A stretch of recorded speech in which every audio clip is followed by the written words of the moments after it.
Hi అండి. ఆదివారం హడావిడండి. మా కీర్తి తల్లి గోరింటాకు కావాలని అడిగితే వాళ్ళ తాతయ్య పట్టుకొచ్చేసారు. గోరింటాకు కోసుకుని వచ్చారండి. ఆ రెమ్మలన్నీ బాగు చేసేసి మేము చింతపండు కొంచెం టీ పొడి వేసి నేనైతే మెత్తగా మిక్సీ పట్టేశాను. గోరింటాకు ఎప్పుడు వేస్తావు నాకు అన్నం పెట్టేసి గోరింటాకు వేసి అని కూడా తిరిగేస్తుందండి మా కీర్తి తల్లి. అందుకని దానికి భోజనం పెట్టేసి నేనైతే ఇద్దరికి కూడా గోరింటాకు వేసేస్తానండి.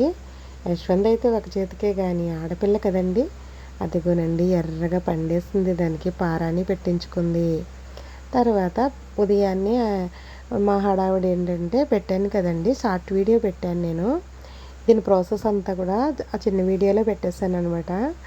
మునగాకు పప్పు తెల్లగపిండి వండేసుకున్నామండి. ఆషాఢ మాసం స్పెషల్ కదా, గోరింటాకు పప్పు తెల్లగపిండి మునగాకు ఇంకో ఐటెం కూడా ఉంది, అది లాస్ట్లో చూపిస్తానండి మీకు. అసలు ఆదివారం అంటేనే హడావిడండి.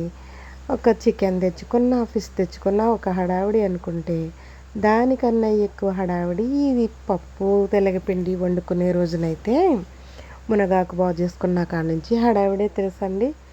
అందరికీ తెలిసేలండి, ఆడవాళ్ళకి మగవాళ్ళకి అర్థమవుదండి. మనం చేసే పనులు ఎంత స్పీడ్గా చేసినా వాళ్ళకి అర్థం అవ్వదు. ఇదిగోనండి కర్రీ రెడీ అయిపోయిందనమాట. చాలా ఇష్టంగా తిన్నాము అందరము కూడాని. తర్వాతది ఇంకోటి ఏంటంటే ఆషాఢ మాసం స్పెషల్ తాటికాయ. నేనైతే ఒక తాటికాయ దొరికిందని మా అత్తగారు తెచ్చేస్తే నేను పేసుని తీసేసానండి. ఆ తాటికాయని కూడా చూపించేది వీడియో తీశాను, కాకపోతే పిల్లలు ఏదో నొక్కారు, డిలీట్ అయిపోయింది. ఒక డబ్బాతో పేసుని తీసేసి జల్లెడ బుట్టలో వేసి ఏసులన్నీ లాగేసాను అనమాట. ఇప్పుడైతే ఇడ్లీ నూకేనండి వేపేసాను, బెల్లం పొడి కొబ్బరికూరు ఈ పేసాన్ని అంతా కూడా నేను ఒక దాకలో వేసేసుకుని అందులో ఈ వేపేసిన ఇడ్లీ నూకేనండి, అది ఇడ్లీ నూక వేపేసి వేసేసాను. బెల్లం పొడి కూడా వేసేసి ఒక పావు గంట అయితే నానబెట్టేసి ఉంచాను అనమాట. నానాలి కదా. ఇప్పుడు గ్యాస్ స్టవ్ల మీద రొట్టె వేసుకున్నా బాగా కాలదని చెప్పి ఇడ్లీ వేసానండి నేను. ఇడ్లీ అంటే మా వారికి తప్ప ఇంట్లో అందరికీ ఇష్టమేనమాట.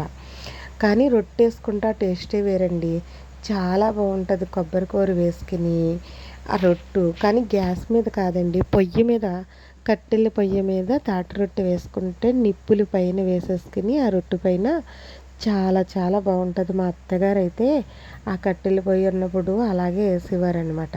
ఇప్పుడు పొయ్యే లేదండి, మొత్తం గ్యాస్ స్టవ్లే. ఏదో నేను చిన్నగా మా వారు తింటారేమో అని చిన్న రొట్టె అయితే వేసాను కానండి. ఇది చూసారా ఇడ్లీ చాలా చాలా బాగా వచ్చినాయండి.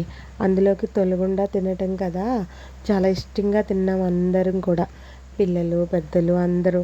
చాలా బాగుంది. ఫస్ట్ వారంలోనే తాటి ఇడ్లీ ఇచ్చేవాళ్ళండి మా తోటికోళ్ళు.